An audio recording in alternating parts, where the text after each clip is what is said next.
politik.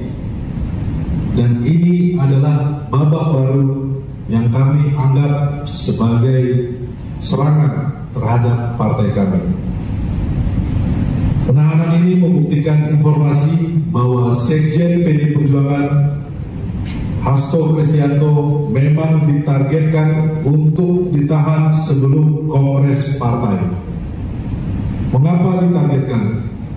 Karena peran seorang sekjen sangat penting dalam sebuah organisasi partai politik. Penahanan ini adalah salah satu bagian dari operasi politik mengaut-aut partai. Tidak ada urgensi untuk melakukan penahanan. Sekjen Mas Hasto Kristianto selalu kooperatif dan kita juga masih mengikuti proses pra-peradilan. Kalau alasan untuk melarikan diri, Mas Hasto tidak akan kemana-mana dan selalu patuh dan datang setiap kali dipanggil. Catatan politisasi hukum. Sejak awal kasus ini muncul, semua orang bisa melihat bagaimana pada bulan Juni 2024 pada hari yang sama Mas Hasto dipanggil oleh Polda Metro Jaya dan KPK untuk kasus dugaan hoax dan kasus dugaan suap Harun Masiku yang sudah inkrah. Pemanggilan ini sudah aneh dan ganjil karena muncul setelah Mas Hasto sebagai Sekjen PDI Perjuangan dalam banyak kesempatan menyampaikan sikap politik resmi PDI Perjuangan terkait kerusakan demokrasi yang dilakukan oleh pemerintah yang berkuasa saat itu, yakni Jokowi. Sejak itu, aparat penegak hukum menggunakan segala cara untuk menekan Sekjen. Lihat kan tuduhan-tuduhan ya, pesanan KPK edisinya Jokowi. Saya bilang gimana cara Jokowi memberikan ini kan, ketika dikatakan bahwa ini kan orangnya kritis ya, ya kritis tapi makanya jangan melakukan perbuatan yang bisa disangkakan atau tetapkan sebagai tersangka korupsi dong gitu ya. Jadi ya kritis ya, banyak kok orang kritis tapi nggak aman-aman aja. Loh, kita bisa lihat misalnya Ferry Amsari, Uceng, Mbak Bibip, ya kurang keras apa mereka? Ya kan? Sadis sampai bikin film di Tifot gitu ya. Ya kan? Tapi aman-aman aja, ya kan? Ex penyidik KPK, Bung Yudi Purnomo Harahap. Wah, ketemu lagi kita. Ketemu ya. Salam anti korupsi, Pak. Salam anti korupsi. Karena yang kita lawan adalah korupsi, bukan orang. Iya. Perbuatannya. Kalau PDIP atau Hasto mempunyai slogan Satya Eva Jayanti, semuanya juga pasti punya prinsip yang seperti itu. Kira-kira begitu ya, Mas Yudi ya? Ya betul lah, karena kan penyidikan itu kan adalah mengungkap tabir kebenaran. Jadi kalau teknisnya Bang, ada sebuah guci pecah, tidak tahu ini letaknya di mana. Ini bagian atas, tengah atau bawah. Penyidiklah yang merangkai itu, merekonstruksi suatu peristiwa tersebut sehingga menjadi guci yang utuh lagi. Nah, tentu dengan bukti-bukti yang ada. Ya, artinya dari sini kita tahu bahwa kan kebenaran itu adalah hal yang hakiki dan kebenaran itu tentu pembuktiannya adalah di pihak ketiga. Ya, dalam hal ini misalnya kalau pas penyidikan kan persidangan. Jadi seperti itu Bang. Jadi saya pikir penyidik KPK pun ya mereka tentu setidaknya mempunyai moto yang sama bahwa mereka mencari kebenaran. Apalagi kan kasusnya korupsi Bang, ya kan? Yang istilahnya kita tahu adalah kejahatan luar biasa. Jadi KPK juga menganut azas dan prinsip itu ya bahwa kebenaran akan menemukan jalannya sendiri. Betul Bang. Ya, betul. Nggak hanya PDIP dan nggak hanya Hasto ya. Biar fair ini situasinya. Betul. Karena Bang saya pernah menangani suatu kasus ya. Ya itu kayak kasusnya rumit, sulit gitu ya. Tetapi kemudian ternyata wah ketemu jalannya. Misalnya ternyata ada saksi yang berani berbicara. Ternyata ketika kita menggeledah mobil Bang, di situ ada petunjuk, ternyata ada catatan si A dapat segini, si B dapat segini. Jadi di saat kita penyidik pun sedang buntu gitu ya, pasti kita dapat ya, karena bagi kami kejahatan itu kan selalu meninggalkan jejak. Betul. Dan jejak yang tertinggal ini itu bukanlah ya karena hanya campur tangan manusia, tapi kami melihat ada campur tangan Tuhan di situ. Jadi ini adalah istilahnya berkah lah dari Tuhan gitu ya kepada para penyidik, karena kita ingin mengungkap kebenaran, kalian pasti akan dapat. Makanya saya katakan banyak orang besar, Bang, ya jatuh karena kasus korupsi dari hal yang kecil. Dari hal yang kecil. Betul, Bang. Iya. Itu fakta, ya kan? Mas Yudi, kita masuk ke pokok persoalan. Waduh, gimana nih, Bang? Hasto tetap tidak terima dengan keputusan pra peradilan pertama yang ternyata oleh oleh hakim tunggal ya. NO atau tidak diterima. Oh ya, kemarin kita di podcast sebelumnya kan sudah kita bilang kan masih ramalan Mas Yudi tepat. Gitu ya. Anggaplah ramalan yang tepat, dan itu NO artinya tidak diterima. Banyak juga publik yang menafsirkan itu ditolak ya. Ya, betul. Silakan publik ya menafsirkannya. Tetapi dilalahnya KPK Hasto tim hukumnya mengajukan pra kedua. Sempat ada kontroversi ya kan, tetapi memang nggak ada masalah mau sampai diajukan lagi prapes B2, 3 dan seterusnya, nggak ada masalah. Tetapi sikap KPK juga tidak bergeming, tetap memanggil Hasto walaupun mereka 2 hari yang lalu melakukan press conference meminta KPK untuk menunda dulu pemeriksaan. Artinya tidak memanggil Hasto karena selesaikan dulu sidang pra peradilan kedua selama 7 hari kerja kan gitu. Nah, kira-kira mekanisme ini menurut Mas Yudi, KPK sudah di jalan yang tepat, tetap melakukan pemeriksaan, tetap memanggil Hasto, dan barangkali pertanyaan publik selanjutnya adalah hari ini Hasto ditahan atau tidak? Gimana Mas Yudi? Jadi saya ingat, Bang, dulu waktu di salah satu TV nasional waktu kecil ya, itu kan ada pertandingan tinju. Iya. Ya, pertandingan tinju itu kan ada perebutan gelar juara lah, kelas berat. Antara si A juara bertahan, kemudian dengan B penantangnya. A juara bertahan, kemudian ternyata dia tidak menang, tetapi seri. Ya, gelar juara ada di mana, Bang? Di juara bertahan. Juara bertahan. Artinya kan enggak, statusnya bukan jadi akhirnya jadi milik federasinya kan? Bukan. Nah, enggak, tetap di juara bertahan. Karena dia nggak bisa mengalahkan. Iya, nggak bisa mengalahkan walaupun seri. Sama seperti status pra peradilan ini, Bang. Jadi memang ada 3 ya putusan, diterima, ditolak, dan NO obscurable, artinya kasusnya itu kabur gitu ya. Namun tetap aja kan berarti satu hal yang pasti yang tentu para pemirsa podcast ini harus paham, berarti penyidikan KPK sah sampai saat ini. Sah. Itu yang pertama. Artinya ketika sah, maka sebenarnya waktu proses peradilan yang pertama pun KPK bisa tetap melakukan kegiatan penyidikan. Tetapi, Bang, ya saya melihat tentu KPK akan berbaik hati lah ya, memberikan kesempatan. Ya, udah silakanlah, kami tunggu apapun hasilnya. Toh ini hanyalah formil. Kamu menang pun, ya kami tetap bisa menaikkan lagi status ke penyidikan. Ya, tapi daripada kegaduhan yang terus terjadi, ya, kemudian juga kita lihat kan tuduhan-tuduhan ya, pesanan KPK edisinya Jokowi. Saya bilang gimana cara Jokowi memberikan ini kan, ketika dikatakan bahwa ini kan orangnya kritis ya, ya kritis, tapi makanya jangan melakukan perbuatan yang bisa disangkakan atau tetapkan sebagai tersangka korupsi dong, gitu ya. Jadi ya kritis ya, banyak kok orang kritis tapi nggak aman-aman aja. Loh, kita bisa lihat misalnya Ferry Amsari, Uceng, Babi Bib, ya kurang keras apa mereka? Ya kan? Sadis sampai bikin film di Tivot gitu ya.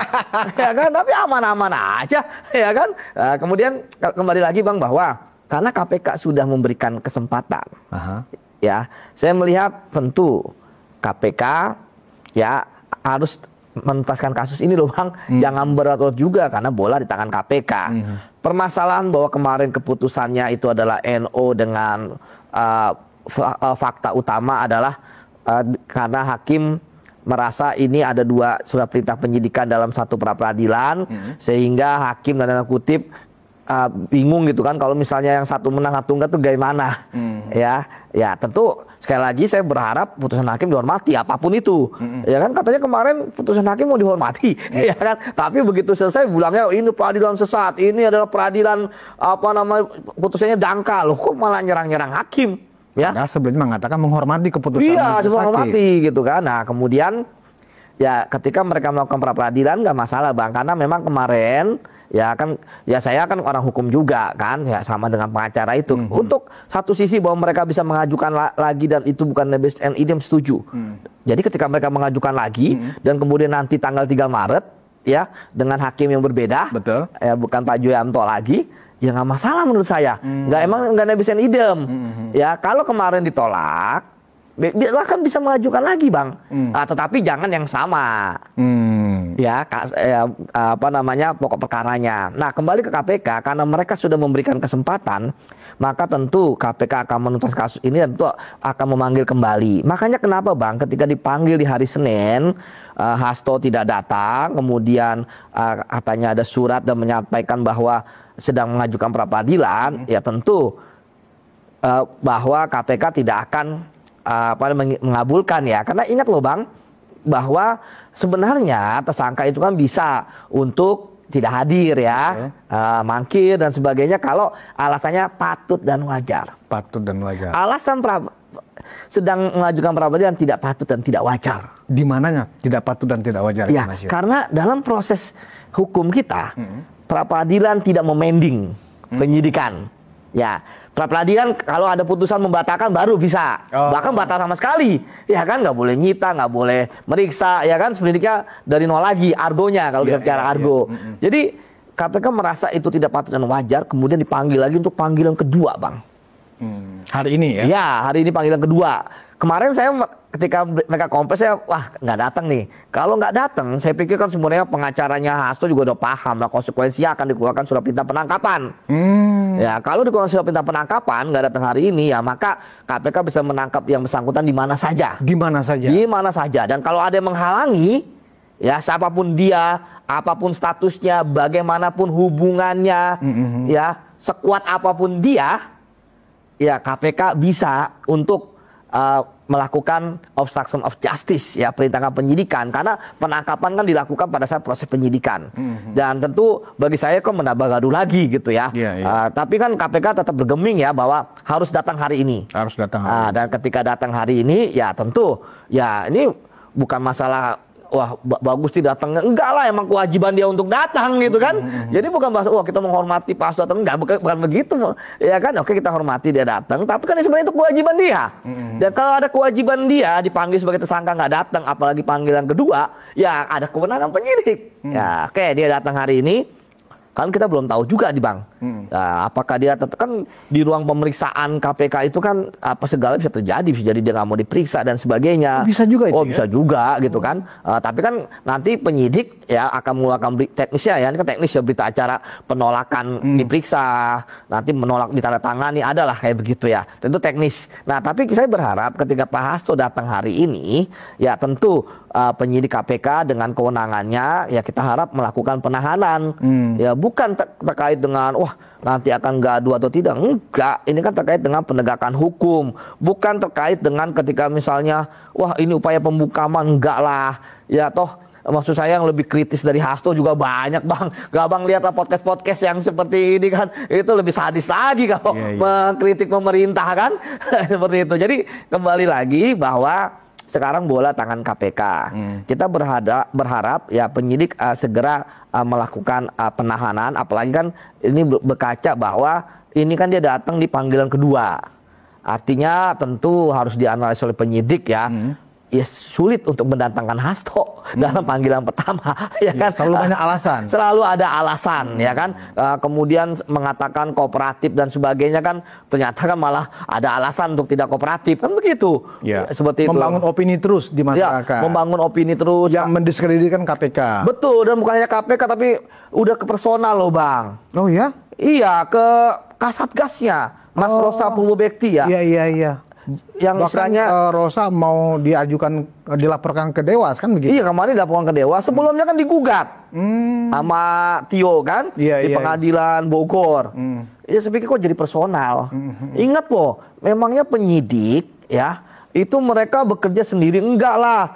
Saya penyidik Mas, kalau saya masih di KPK, kalau saya nggak dapat surat perintah penyidikan Hasto, nggak bisa saya nyidik. Cawe-cawe nggak bisa, ya kan? Dasarnya perintah ya? Dasarnya perintah. Oke. Dan kita lihat Rosa pun kalau dia ada macam-macam pasti dicopot, diganti sama pimpinan. Ini enggak. 5 kan kompak, ya sampai saat ini gitu ya. 5 pimpinan KPK, komisioner kan, 1 ketua, 4 wakil ketua.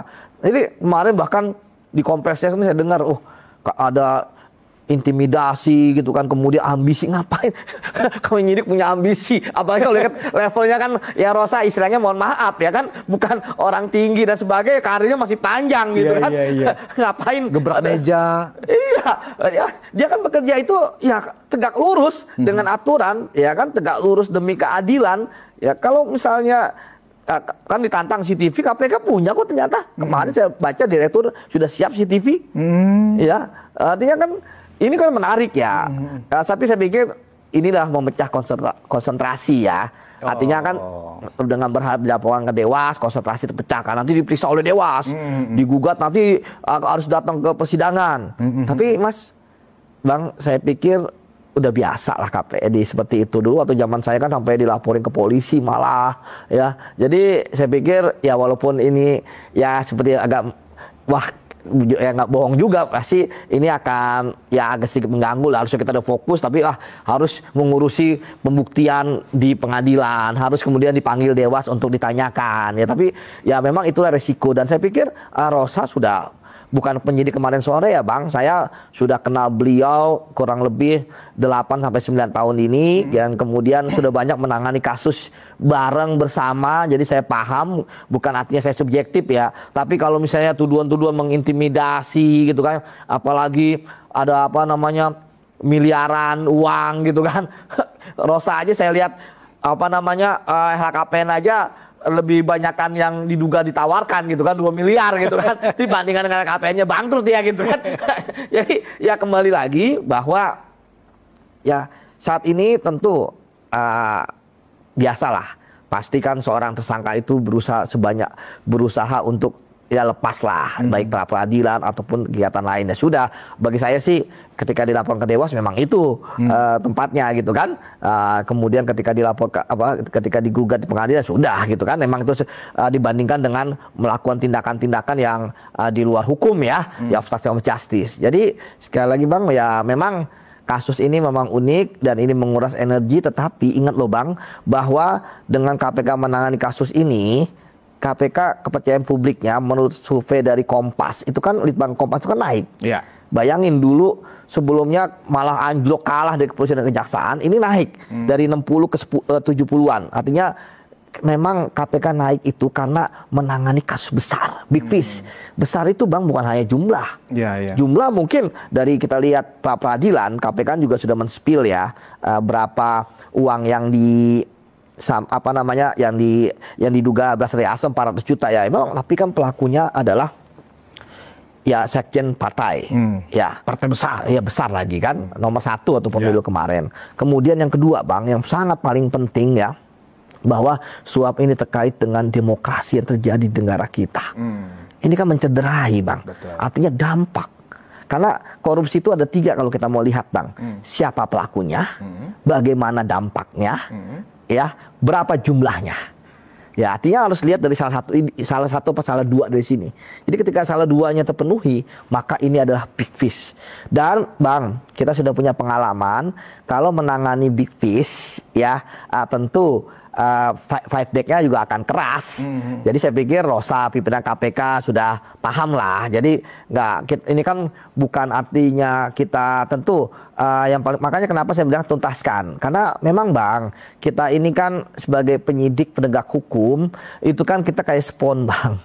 Ya memang berapapun air yang masuk gitu ya, kita serap aja.